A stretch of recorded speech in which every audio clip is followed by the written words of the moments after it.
my life was based around trying to make money as a card counter and as a horse race handicapper for many years. That's all I did. Yet some of the saddest moments I ever had was when I won the most money.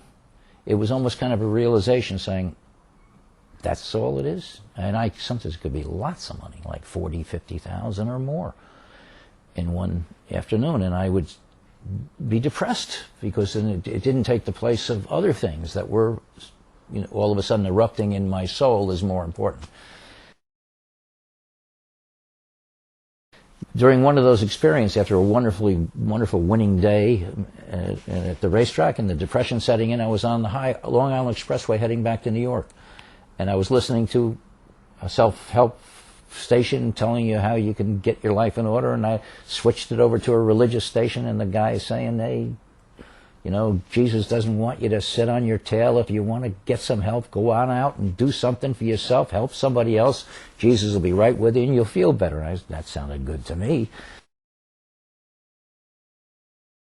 I rolled the window down just as I paid the toll of the tunnel, threw the cigarette out, went through the tunnel, lit another one up, put it to my mouth and said, what are you?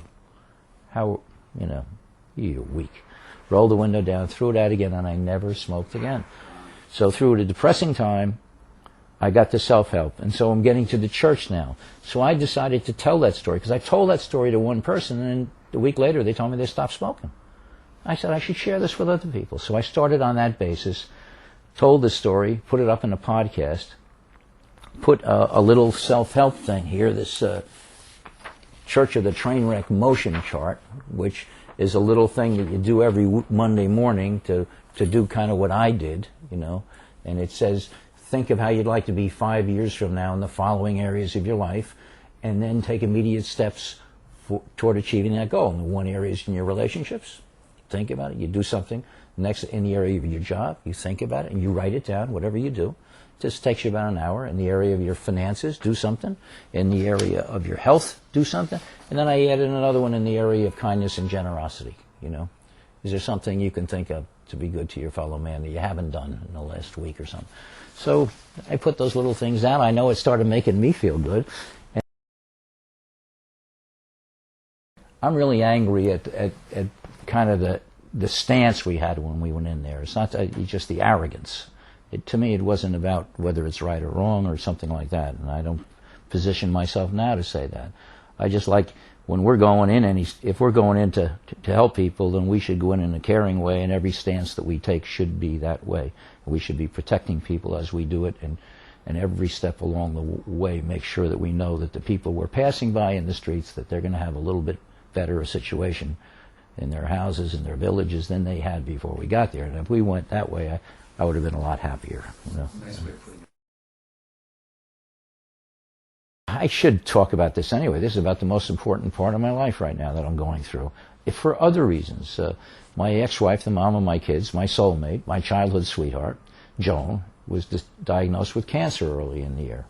So where I've been off running around, and Joni and I have always been connected, but we've been divorced and not an everyday connection. Now all of a sudden she was in trouble, and all my focus shifted to Joan. And I didn't want to do anything but be with Joan and help her through this time, because it was helping me through the time.